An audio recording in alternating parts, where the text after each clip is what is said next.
Euzinha aqui odiei ser mulher por muitos anos, então para mim é uma vitória poder estar aqui e dizer Feliz Dia das Mulheres. Briguei comigo por ser mulher a vida inteira. Eu mesma menstruei com 9 anos. Eu rejeitei a minha menstruação praticamente a minha vida toda.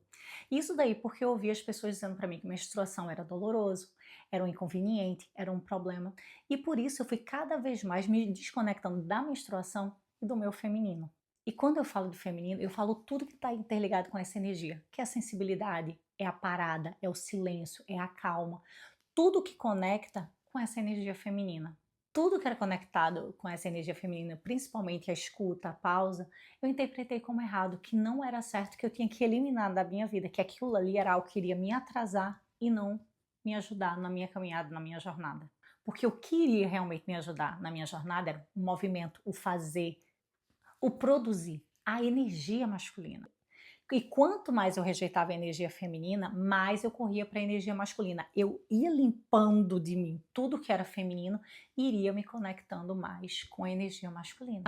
Eu só pensava em duas coisas: liberdade e independência. E para isso eu precisava de dinheiro. Então minha mente era formada: eu preciso trabalhar, ganhar dinheiro para ser independente, para ser livre.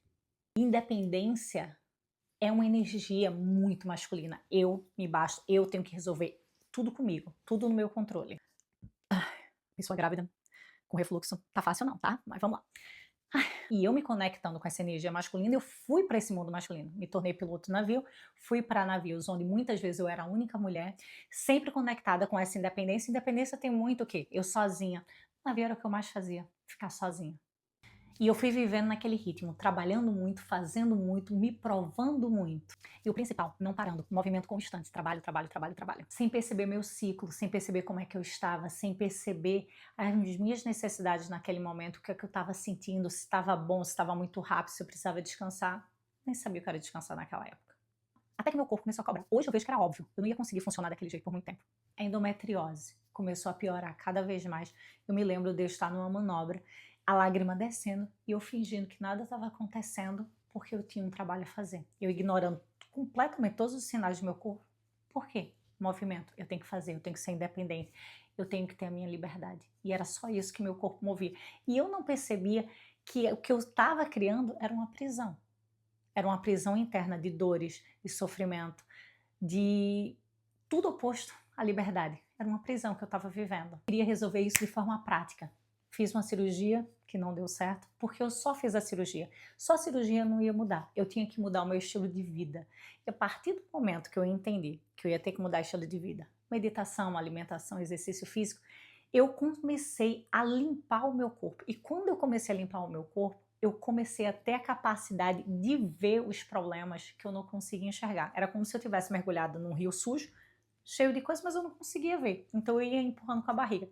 Quando eu comecei a limpar o meu corpo com os hábitos, eu comecei a ver onde é que estavam exatamente os problemas.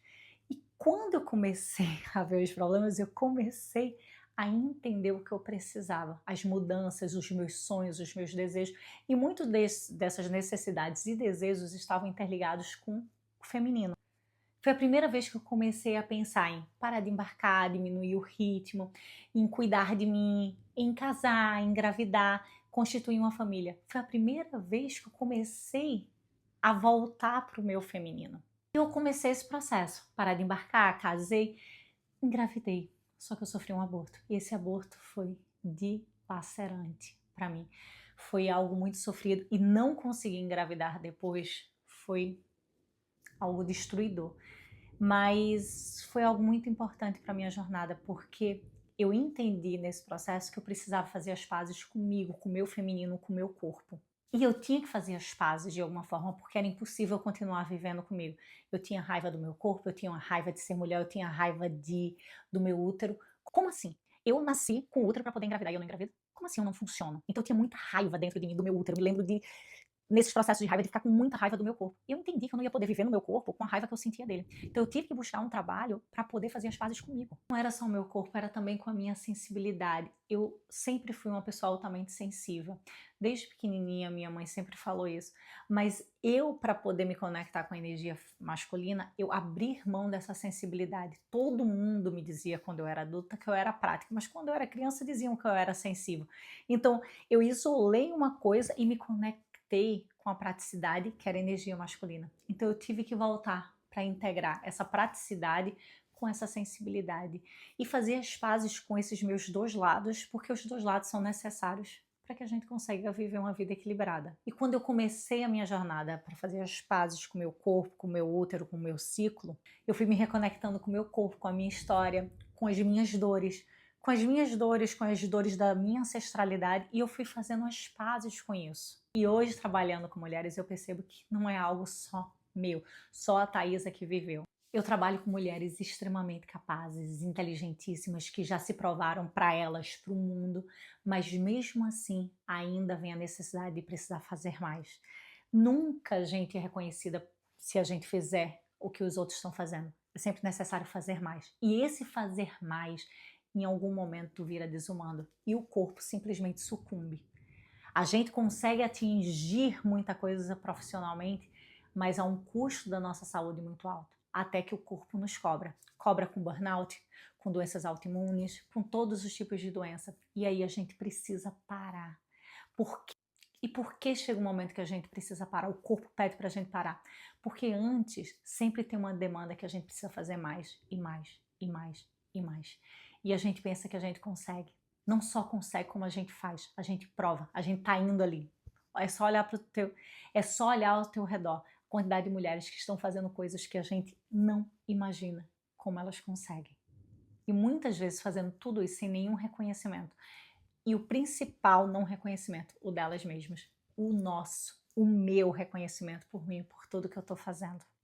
E aí, trabalhando, estudando, me observando, observando minhas clientes, eu percebo que essas questões vêm muito da gente negar o nosso feminino, negar a nossa intuição, porque o que nos torna diferente é exatamente a nossa sensibilidade, a nossa intuição dentro do mercado de trabalho, dentro do nosso servir como sociedade, desde um trabalho, numa empresa, dentro da nossa casa, e a gente quer cada vez mais se conectar com a praticidade, com a razão, quando o que faz a diferença é a nossa sensibilidade, a nossa energia feminina nesse processo todo. A nossa intuição é um presente para todos. E quando a gente se permite trazer a nossa intuição e a nossa sensibilidade para o nosso trabalho, para a nossa vida, a vida corre muito mais leve e a gente consegue trazer essa leveza para o nosso corpo, para a nossa história, para as pessoas que estão ao nosso redor.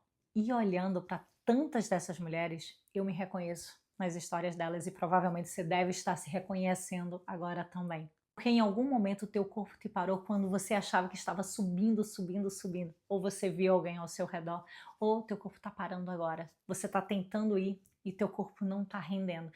E você fica se culpando, se punindo porque você não está conseguindo fazer mais. Mas cuidar de si não é parar. É começar a fazer as pazes com o teu feminino. E é por isso que hoje eu consigo dizer de verdade, feliz Dia das Mulheres. Finalmente hoje eu me orgulho de ser mulher. Não só porque eu tô grávida. Porque hoje eu me orgulho da minha delicadeza, da minha sensibilidade, da minha intuição, da minha ciclicidade, dos meus movimentos. E também da minha força. Não aquela força bruta de movimento, de realização. Mas a força de acolher, de nutrir, de parar. De cuidar. Então hoje eu não quero parabenizar nenhuma guerreira, nenhuma supermulher. Quero parabenizar aquela mulher que se acolhe, aquela mulher que diz não, aquela mulher que diz eu preciso de ajuda, aquela mulher que cansou de ficar competindo com os outros e com ela mesma. Aquela mulher que diz eu cansei. Aquela mulher que diz hoje eu não vou porque eu preciso descansar. Hoje eu vou olhar para mim, hoje eu vou atender as minhas necessidades. Hoje você não vai me colocar para baixo. Hoje eu vou fazer aquilo que é melhor para mim. Hoje eu vou acreditar que eu consigo. Hoje eu quero parabenizar aquela mulher que ajuda, mas que também se permite ser ajudada. Porque para mim essa é realmente a força da mulher. A força da mulher que eu levei anos para entender, para me conectar. Então, feliz Dia das Mulheres para você.